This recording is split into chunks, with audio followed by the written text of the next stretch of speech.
Welcome back to U.S. Farm Report this weekend. Back in the studio, we have Joe Vaclavik as well as Pete Meyer joining us for our marketing roundtables this weekend. All right, Joe, we've seen some discussion this week. Is there a story brewing? Are we seeing 2008 repeat itself, 2003 with these commodity markets? But is there a story at all right now? The 2008 story, I don't see at all. I mean, we had a phenomenal GDP print out this week.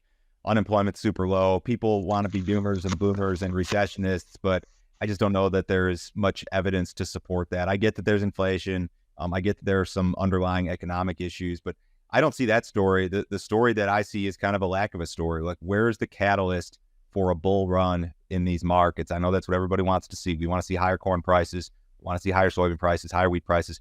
I don't see the catalyst for that sort of thing right now. What do we need?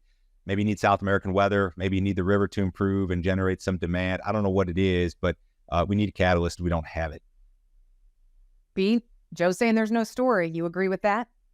Yeah, I would agree with everything that Joe had to say. I mean, our prices are so high now based on the fact that the Mississippi River is so low. What is it, minus 11 feet in Memphis, something like that.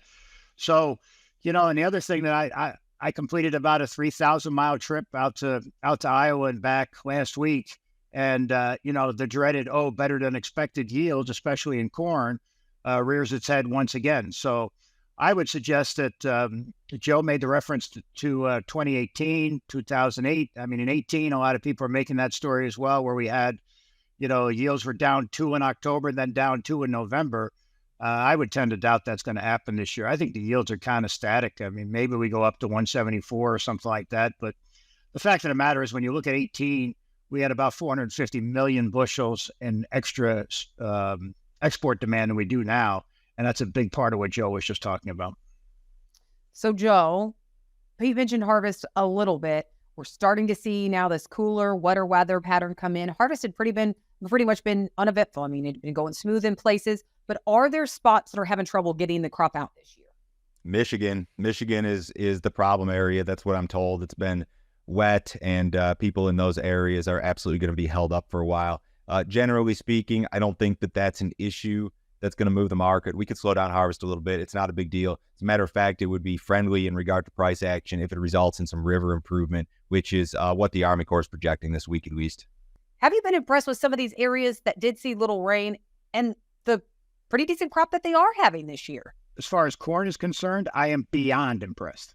Beyond impressed. I mean, I met with a few guys in Central Illinois who got 2 rains this summer and are still pulling 250 out. Okay, in corn. Okay, they're down 10 or 15 from last year. Eastern Iowa, I mean, I've spoken to some farmers there that have readily admitted that they've never misestimated a crop as big as they did this year. It is remarkable what the corn yields have turned out to be with so little rain. To reiterate my opinion on that side, I am beyond impressed with the corn. On the beans, it's a 49.5 crop. I mean, there's nothing too exciting about that, but the corn was unbelievable. Joe, are you the same? Is that the story this year, just how impressive this corn crop is with all the weather challenges we saw?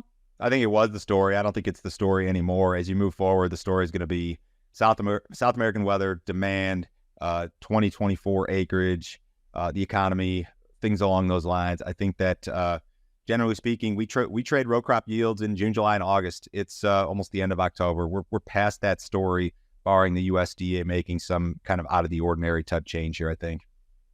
Well, demand as well as 2024 acreage, those are the things that we need to talk about. But we need to take a quick break first, and then we'll have much more right here on U.S. Farm Report.